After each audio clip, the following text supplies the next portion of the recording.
Elle est morte en 1951.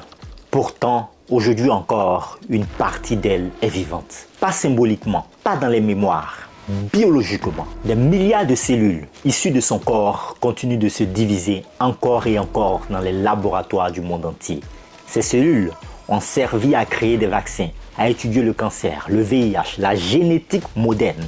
Elles ont sauvé des millions de vies. Et pourtant, elle n'a jamais donné son accord. Elle n'a jamais été payée. Et sa famille, elle, a vécu dans la pauvreté. Pendant que la médecine mondiale prospérait grâce à son corps. Cette femme s'appelle Henrietta Lacks. Et son histoire est l'une des plus grandes injustices de l'histoire de la science. Reste jusqu'à la fin, parce que ce que la science lui a fait pose encore aujourd'hui une question qui nous concerne tous. Nous sommes en 1951 à Baltimore, en Amérique. Une femme noire arrive à l'hôpital Johns Hopkins. Elle s'appelle Henrietta Lacks. Elle a 30 ans. Elle vient pour les saignements vaginaux anormaux. Rien de grave à première vue. Elle pense qu'elle va se soigner et repartir vite chez elle. Elle ne sait pas encore que ce jour-là, tout va changer. Et principalement, elle va changer la médecine. À l'époque, les hôpitaux américains ne fonctionnaient pas comme aujourd'hui. Les règles éthiques n'existaient pas vraiment. Le consentement des patients n'était pas vraiment une priorité. Et surtout, quand tu es une femme noire, pauvre, sans instruction, tu n'as vraiment pas de droit. Les médecins examinent Henrietta et ils découvrent quelque chose, un cancer du col de l'utérus qui progresse. C'est grave, c'est sérieux. Mais à l'époque, on sait soigner ça. Oui, pas de miracle, mais c'est possible. Donc, la médecine décide de faire une biopsie. C'est une procédure normale. Il faut prélever les cellules pour analyser le cancer. Et c'est là que tout commence. Parce qu'en prélevant les cellules de la tumeur d'Henrietta, le médecin prélève quelque chose d'extraordinaire. Quelque chose qu'il ne comprend pas vraiment à l'époque. Il prélève l'avenir de la médecine. Les cellules d'Henrietta arrivent au laboratoire. Un jeune chercheur les met en culture. Il les met dans une boîte de pétri avec du nutriment. Et normalement, ce qu'il devait se passer, c'est que les cellules vivent quelques jours, une semaine peut-être, et puis elles meurent. C'est normal. C'est comme ça que fonctionnent les cellules humaines. Mais les cellules d'Henrietta, elles, ne meurent pas. Elles se divisent, elles se multiplient, elles se régénèrent indéfiniment. Jour après jour, semaine après semaine, mois après mois. Elle ne s'arrête jamais. C'est complètement anormal. C'est scientifiquement extraordinaire. C'est l'une des découvertes les plus importantes du XXe siècle. Et pourtant, personne ne dit rien à Henrietta. Pendant ce temps, Henrietta rentre chez elle. Elle reçoit un traitement pour son cancer. C'est une radiothérapie lourde au radium, le traitement standard à l'époque. Ça ravage son corps. Elle souffre énormément. Son mari, lui, il est à ses côtés bien sûr. Ses enfants aussi. Ils ne savent pas que ces cellules sont devenues immortelles. Ils ne savent même pas qu'on les a prélevées. Le médecin ne leur a rien dit. Parce qu'à l'époque, on ne demandait pas aux gens. On ne demandait pas aux gens noirs en particulier. Les scientifiques du laboratoire continuent leur expérience. Les cellules d'Henrietta se multiplient à une vitesse incroyable. Elles sont parfaites pour la recherche. Elles ne mesurent pas la douleur. Elles ne se plaignent pas. Elles font juste ce qu'on leur demande. Et les résultats commencent à arriver. Les cellules d'Henrietta deviennent célèbres dans le milieu scientifique. On les appelle HeLa. C'est une abréviation pour HE pour Henrietta, La pour Lacks. Mais c'est un nom de code, un secret. Personne n'est censé connaître d'où elles viennent vraiment. Personne n'est censé connaître le visage de la femme derrière ces cellules. Les chercheurs commencent à les utiliser pour leurs propres projets, pour tester les vaccins, pour observer comment les virus se propagent, pour développer les nouveaux traitements. Et très vite, les cellules HeLa deviennent la fondation de la recherche médicale moderne. Les compagnies pharmaceutiques commencent à acheter les cellules, à les vendre, à en faire du commerce. Des milliards et des milliards de cellules d'Henrietta se propagent dans les laboratoires du monde entier. Et pendant ce temps, Henrietta ne reçoit rien, pas un centime, pas une reconnaissance, rien. En 1951, l'état d'Henrietta s'aggrave. Le cancer se propage. La chimiothérapie ne marche pas assez bien. Son corps s'affaiblit. Elle meurt quelques mois après le prélèvement initial. Elle meurt jeune, à seulement 31 ans, entourée de sa famille, qui ne sait pas que ces cellules-là sont devenues très importantes. Elle s'endort un jour et elle ne se réveille pas. Et c'est à ce moment-là que le mensonge commence vraiment. Parce que pendant que la famille Lacks pleure la mort d'Henrietta, la science entière célèbre l'arrivée des cellules HeLa. Les cellules continueront à vivre, elles continueront à se multiplier, elles continueront à sauver des vies. Mais Henrietta, elle est morte, oubliée, effacée. Et voilà le plus choquant. Pendant des décennies, la famille Lacks ne sait rien.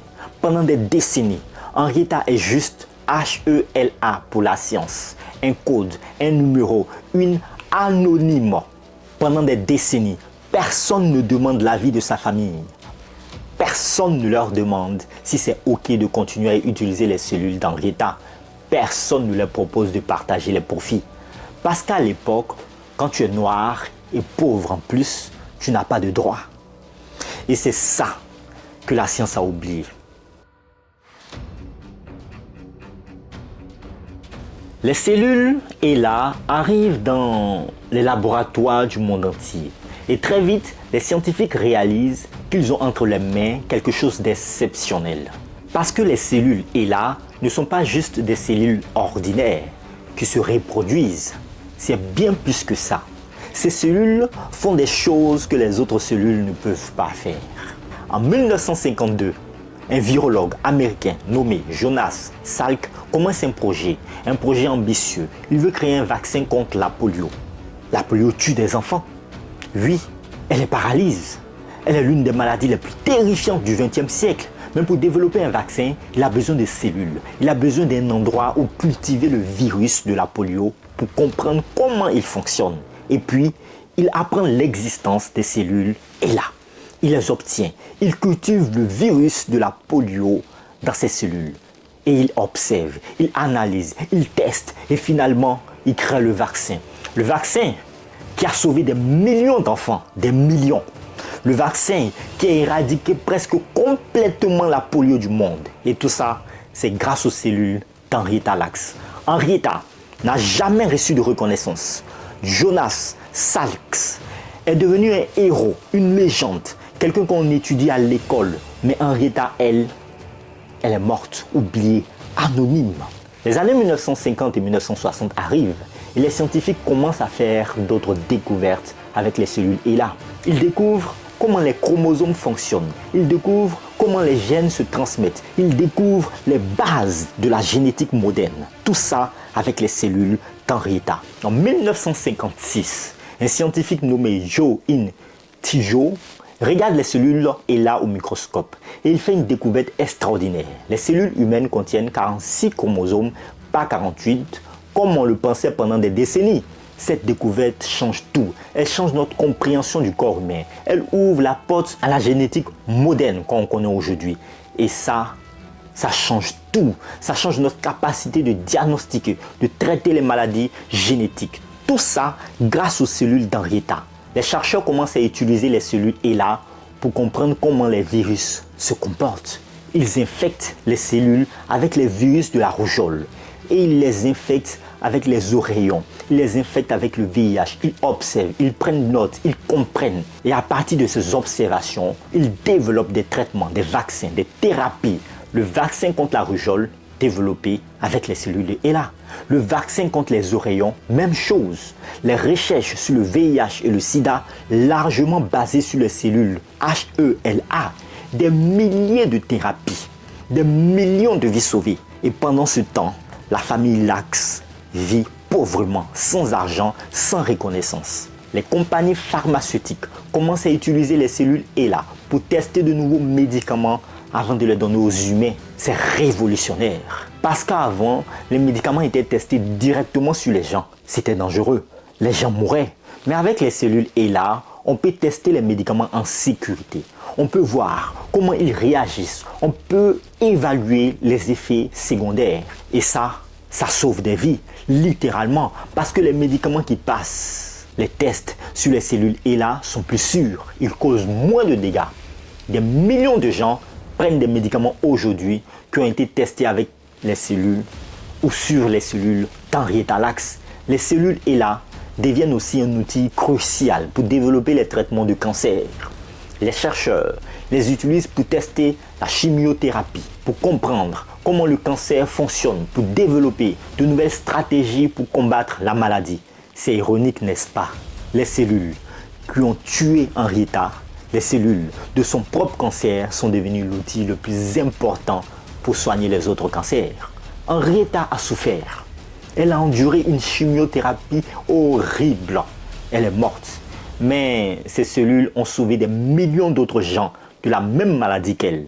Et pendant tout ça, quelque chose d'autre se passe. Oui, les compagnies pharmaceutiques réalisent que les cellules HeLa sont une mine d'or, une vraie mine d'or. Elles commencent à acheter les cellules, à les vendre et à en faire un commerce, un marché. Les cellules HeLa deviennent un produit, un bien marchand, quelque chose qu'on échange à la bourse. Les scientifiques qui les utilisent font leurs propres découvertes, ils publient des articles, ils découvrent des prix, ils deviennent célèbres et l'argent commence à circuler. Des millions, des centaines de millions, peut-être des milliards.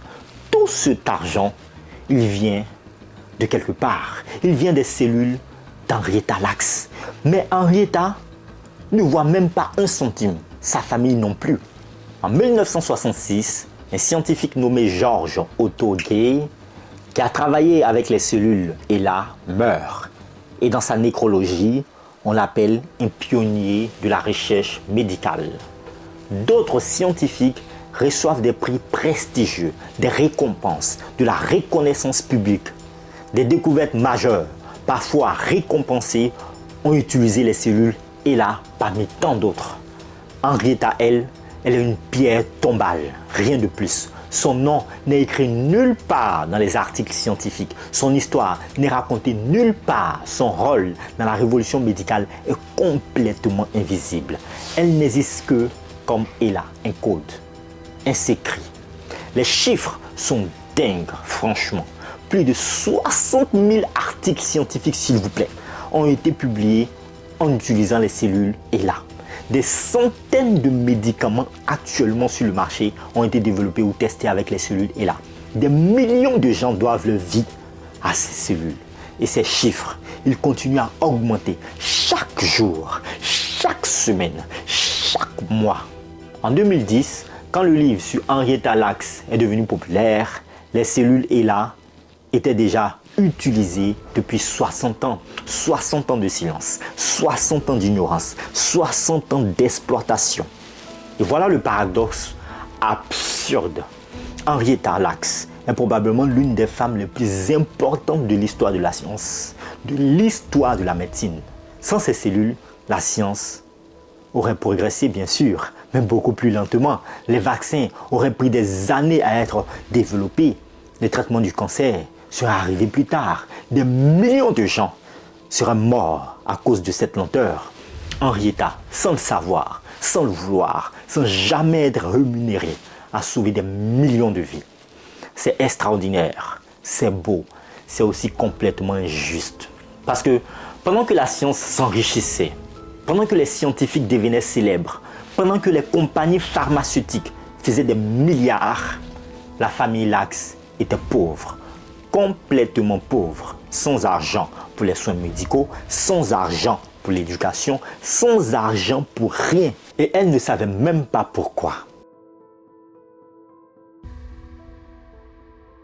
Pendant 20 ans, personne ne dit rien à la famille Lacks. 20 ans, 2 décennies, pendant que les cellules d'Henrietta sauvent le monde. Sa famille vit dans la pauvreté complètement inconsciente. Ses enfants ne savent pas, son mari ne sait pas, personne ne sait. Et puis un jour, en 1971, quelque chose se passe. Un médecin appelle la famille Lacks et leur dit qu'il a besoin d'échantillons de sang pour faire des tests pour des raisons médicales. La famille est surprise, mais elle accepte. Pourquoi refuser? C'est un médecin, c'est une autorité. Ce qu'ils ne savent pas, c'est que ce médecin On a besoin parce que la science veut vérifier quelque chose. Les cellules HeLa sont bizarres génétiquement et le médecin veut voir si la famille Lax est aussi bizarre. Personne ne leur explique ça clairement. Personne ne dit vos cellules ont changé le monde. Personne ne dit nous avons prélevé des cellules sur votre mère sans son consentement. On leur dit juste on a besoin de votre sang. Et c'est en 1975 que la bombe explose. Un article scientifique est publié. Dans cet article, les chercheurs révèlent que les cellules HeLa proviennent d'une femme nommée Henrietta Lacks, une femme noire. C'est là, c'est écrit, noir sur blanc, le secret est sorti. Mais ce qui choque vraiment la famille Lacks, c'est ce qu'ils découvrent en même temps. Ils découvrent que leurs cellules ont été prélevées sans consentement. Ils découvrent que la science a utilisé ces cellules pendant 24 ans sans jamais demander la permission. Ils découvrent que les cellules de leur mère, leur épouse, leur tante ont été commercialisées, vendues, utilisées pour faire des profits énormes. Et personne ne leur a demandé. Personne ne leur a proposé d'argent. Personne n'avait jamais même pensé à eux. Mais il y a pire. La famille Lacks apprend qu'en prélevant le sang en 1971, les scientifiques n'ont pas dit la vérité sur tout ce qu'ils testaient. Ils ont dit que c'était pour des raisons médicales, mais en réalité, ils testaient si la famille était sujette à certaines maladies génétiques et surtout, ils faisaient des tests génétiques sans explication claire de leurs objectifs. Sans consentement, sans explication. Imagine que des médecins te demandent du sang et que, sans te le dire, ils regardent tes gènes. Ils te traitent comme un cobaye de laboratoire et tu ne le sais même pas. La famille Lacks commence à compter les dégâts. Ils découvrent que les cellules d'Henrietta ont été vendues à prix d'or. Des entreprises les ont achetées. Des chercheurs les ont utilisées pour leurs propres recherches. Des doctorats ont été basés sur ces cellules. Et pendant ce temps, la famille Lacks était pauvre, vraiment pauvre. Pas d'assurance maladie, pas d'argent pour les soins médicaux, pas d'argent pour l'éducation des enfants. Henrietta était morte jeune d'un cancer et maintenant, ses enfants découvrent que c'est elle qui avait sauvé le monde. Mais elle et sa famille n'avaient même pas accès aux traitements médicaux qu'on pouvait développer grâce à ces cellules. C'est cruel, c'est absurde, c'est la définition même de l'injustice. La famille Lacks décide de poursuivre. En justice, ils veulent que la science reconnaisse ce qu'elle a fait. Ils veulent que les entreprises pharmaceutiques partagent les profits. Ils veulent être respectés. Les procès commencent. Ils sont longs, très longs. La science et les entreprises pharmaceutiques se défendent. Ils disent que c'était la pratique courante à l'époque, que personne ne demandait le consentement, que c'était comme ça qu'on faisait de la recherche. C'est une mauvaise excuse, mais c'était une excuse courante. Pendant des années, le procès traîne. Des années. La famille Lacks dépense de l'argent en avocat, de l'argent qu'elle n'en avait pas vraiment. Et pendant ce temps, la science continue à avancer, à utiliser les cellules. Les entreprises continuent à gagner de l'argent. Puis en 2010, quelque chose d'important se produit. Une journaliste nommée Rebecca Skolt publie un livre, The Immortal Life of Henrietta Lacks. C'est un best-seller, un succès massif. Soudainement, le monde entier parle d'Henrietta Lacks. Les gens découvrent son histoire. Ils découvrent l'injustice. Ils découvrent que la science a volé ses cellules. Et soudainement, les entreprises et les institutions scientifiques commencent à se sentir mal à l'aise. Parce que le monde les regarde et le monde juge. Après des décennies de silence et de mensonges, la science commence à bouger. En 2013, la famille Lacks atteint un accord avec le National Institutes of Health. C'est une agence gouvernementale très importante. L'accord dit que la famille Lacks serait impliquée dans les décisions concernant l'utilisation des cellules HeLa, que les chercheurs qui utilisent les cellules devront reconnaître Henrietta dans leurs prochaines publications. C'est symbolique. Ça reconnaît finalement Henrietta Lacks après 62 ans de silence. Mais c'est aussi très peu, parce qu'il n'y a pas de compensation financière majeure, il n'y a pas de partage de profit.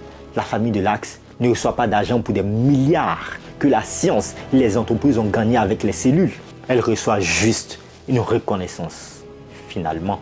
Et c'est là que ça devient vraiment compliqué. Parce que oui, les cellules ELA ont contribué à des retombées économiques considérables. Probablement des centaines de milliards si tu comptes tous les médicaments, les vaccins, les thérapies. Mais qui a cet argent maintenant? Les entreprises pharmaceutiques, les institutions de recherche, les universités, mais pas la famille Lacks. La famille Lacks a obtenu une fondation, une Henrietta Lacks Foundation, qui aide les familles des gens dont les cellules ont été utilisées sans consentement.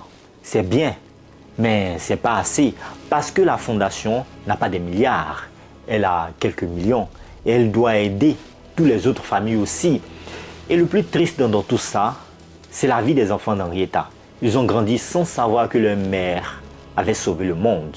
Ils ont grandi dans la pauvreté, sans assurance maladie, sans accès aux traitements médicaux que leur mère avait rendu possible. Un des fils d'Henrietta est décédé jeune d'une maladie qui aurait probablement pu être traitée s'ils avaient eu accès à des bons soins médicaux. L'ironie est tellement cruelle qu'on peut à peine la supporter. La mère qui avait sauvé des millions de vies ne pouvait pas sauver son propre fils. Et les enfants qui auraient dû bénéficier des avancées médicales de leur propre mère n'y avaient pas accès. Et il y a quelque chose d'important à comprendre ici. Ce qui s'est passé à Henrietta Lacks n'était pas juste un accident. Ce n'était pas juste une mauvaise éthique scientifique. C'était aussi du racisme. Henrietta était noire, pauvre, vulnérable. Et à l'époque en Amérique, ça voulait dire qu'elle n'avait pas de droit réel. Les médecins pensaient qu'ils pouvaient faire ce qu'ils voulaient d'elle, lui, qu'ils pouvaient prélever ses cellules sans demander, qu'ils pouvaient utiliser son corps pour la science, parce qu'elle était noire.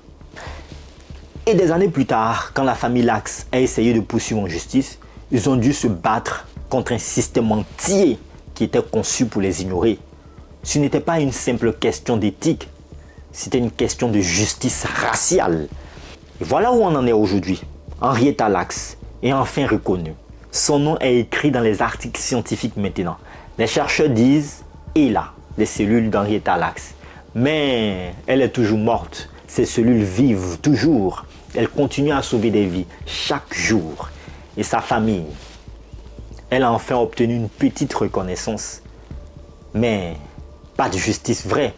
Parce que la vraie justice serait impossible. Comment tu compenses quelqu'un pour avoir sauvé des millions de vies? Comment tu compenses une famille pour ce qui a été volé à leur mère? Tu ne peux pas vraiment.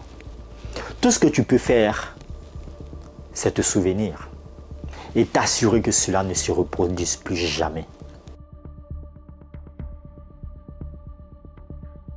Aujourd'hui, plus de 70 ans après la mort d'Henrietta Lacks, ces cellules vivent encore. Des milliards de ces cellules, partout dans le monde entier, dans les laboratoires, dans les universités, dans les entreprises pharmaceutiques.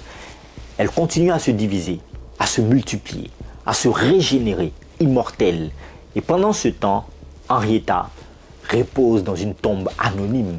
Presque personne ne sait ce qu'elle est. Presque personne ne se souvient d'elle. C'est paradoxal. C'est beau et terrible à la fois. Ce qu'il y a de fou avec les cellules ELA, c'est qu'elles ont un pouvoir quasi incroyable. Elles ne vieillissent pas, elles ne s'épuisent pas, elles ne meurent jamais. Si tu les traites bien, si tu les nourris bien, si tu les gardes à la bonne température, elles vivent pour toujours. Il y a des cellules ELA qui ont été créées en 1951 et qui existent toujours aujourd'hui, 73 ans, toujours vivantes, toujours en train de se multiplier. C'est quelque chose que tu dois vraiment comprendre. Parce que ça signifie qu'une partie d'Henrietta Lacks est techniquement toujours vivante. Pas Henrietta elle-même, bien sûr. Ses cellules, une partie d'elle qui a survécu à sa mort, qui a survécu à tous ses enfants et qui survivra probablement encore des décennies, des siècles peut-être. C'est de l'immortalité, mais une immortalité qui a un prix. Pensez à chaque personne qui a reçu le vaccin contre la polio. Pensez à chaque enfant qui n'a pas eu la poliomyélite à cause de ce vaccin. Il y a des millions, des centaines de millions peut-être. Tous ces gens doivent leur vie à Henrietta Lacks. Et combien d'entre eux le savent? Probablement très peu. On apprend à l'école que Jonas Salk a créé le vaccin contre la polio. On n'apprend pas qu'il a utilisé les cellules d'une femme noire sans son consentement pour le faire. C'est une histoire qu'on cache, une histoire qu'on ignore, une histoire qu'on préfère ne pas raconter. Et voilà quelque chose de vraiment tragique. Henrietta est morte du cancer, un cancer du col de l'utérus. Aujourd'hui, il existe un vaccin contre ce cancer, le vaccin HPV. Et grâce à ce vaccin, les cas de cancer du col de l'utérus ont baissé dramatiquement. Des milliers de vies sauvées, des milliers de femmes qui ne développeront jamais le cancer que le cancer qu'Henrietta avait. Et ce vaccin, il a probablement été développé en partie grâce aux cellules HeLa, en partie grâce à Henrietta. Donc, Henrietta a sauvé des femmes du cancer qui l'a tuée. C'est poétique, c'est aussi tellement injuste parce que Henrietta n'a pas pu se sauver elle-même. La famille Lacks a dû vivre avec cette révélation, cette bombe qu'on leur a lancée en 1975. Les enfants d'Henrietta ont appris que leur mère avait changé le monde, mais elle était morte et ils ne pouvaient rien faire pour cette information, sauf souffrir.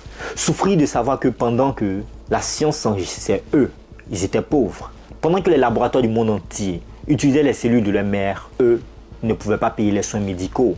C'est une blessure qui ne guérit jamais vraiment. En 2010, Rebecca Scolt publie le livre The Immortal Life of Henrietta Lacks. Et ce livre, il change tout. Soudainement, le monde parle d'Henrietta. Les gens découvrent son histoire. Les gens apprennent l'injustice. Le livre devient un best-seller international. Il gagne des prix. Il est étudié dans les universités. Et soudainement, Henrietta Lacks n'est plus anonyme. Elle n'est plus juste. Et là, elle est une personne, une femme, une mère, une victime, une héroïne involontaire. Et le monde commence à rendre hommage à ses mémoires.